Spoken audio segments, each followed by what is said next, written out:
আজ শপথ নেবেন নবনির্বাচিত রাষ্ট্রপতি মির্জা ফখরুল ইসলাম আলমগীর। সন্ধ্যায় বঙ্গভবনের দরবার হলে এ শপথ অনুষ্ঠিত হবে।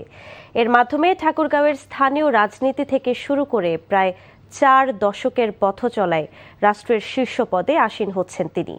পৌরসভা চেয়ারম্যান, সংসদ সদস্য, প্রতিমন্ত্রী, মন্ত্রী, বিএনপির ভারপ্রাপ্ত মহাসচিব এবং পরে মহাসচিব এক এক করে পেরিয়েছেন রাজনীতির গুরুত্বপূর্ণ সব ধাপ। পৌরভবন থেকে বঙ্গভবনের এই যাত্রাপথের গল্প তুলে ধরছেন খান আলামিন। ছাত্র রাজনীতি দিয়ে শুরু, এরপর বিসিএস ক্যাডার হিসেবে ঢাকা কলেজে শিক্ষকতা, কিন্তু শেষ পর্যন্ত রাজনীতিকে বেছে নেন মির্জা ফখরুল ইসলাম আলমগীর।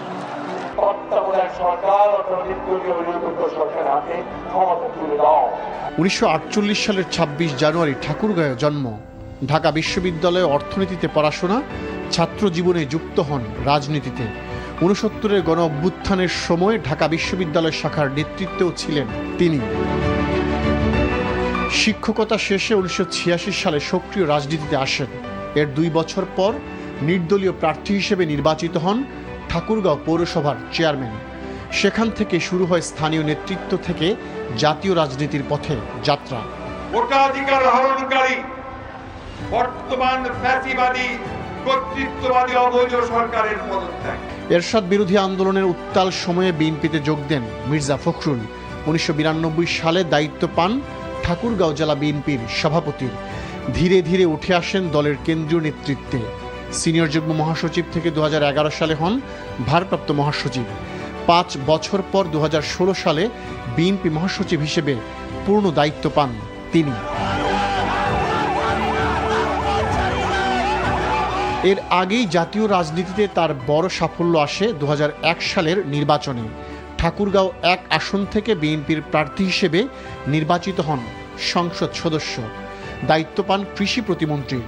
পরে বেসামরিক বিমান পরিবহন ও পর্যটন মন্ত্রণালয়ের প্রতিমন্ত্রীর দায়িত্ব পালন করেন। ফ্যাসিস্ট আওয়ামী লীগের পতনের পর ত্রয়োদশ জাতীয় নির্বাচনে বিজয়ী হয়ে স্থানীয় সরকার, পল্লী উন্নয়ন ও সমবায় মন্ত্রণালয়ের দায়িত্ব নেন মির্জা ফখরুল। মির্জা ফখরুল ইসলাম আলমগীর পেয়েছেন 255 ভোট, 255।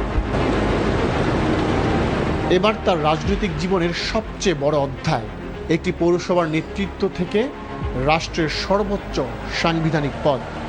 মির্জা ফখরুল ইসলাম আলমগীরের রাজনৈতিক অভিযাত্রা যেন বাংলাদেশের রাজনীতির এক দীর্ঘ অধ্যায়ের প্রতিচ্ছবি। খান আলামিন, এনটিভি নিউজ, ঢাকা।